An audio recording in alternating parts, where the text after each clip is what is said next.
9 ನ್ಯೂಸ್ಗೆ ಸ್ವಾಗತ. ನಾನು ಪ್ರಭುದೇವ್. ಮೊದಲಿಗೆ ಈ ಕ್ಷಣದ ಹೆಡ್ಲೈನ್ಸ್. ಗುಡಿಸಲಿಗೆ ತಗುಲಿದ ಆಕಸ್ಮಿಕ ಬೆಂಕಿ, ಸುಟ್ಟು ಕರಕಲಾದ ದವಸ ಧಾನ್ಯ.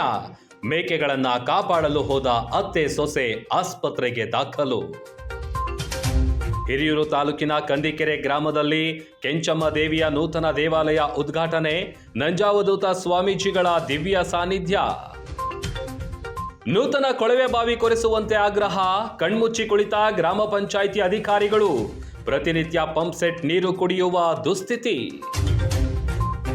ನಾನು ಪಕ್ಷದ ಆಂತರಿಕ ವಿಚಾರ ಚರ್ಚೆ ಮಾಡಲ್ಲ, ಲಕ್ಷಾಂತರ ಜನ ನಾವು ಬೆಳೆಯಲು ಗೊಬ್ಬರ ಆಗಿದ್ದಾರೆ. ದೆಹಲಿ ಸಭೆ ಬಗ್ಗೆ ಸಿಟಿ ರವಿ ಹೇಳಿಕೆ.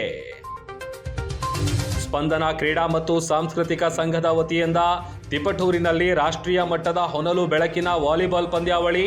ಪತ್ರಿಕಾಗೋಷ್ಠಿ ಮುಖಾಂತರ ಮಾಹಿತಿ.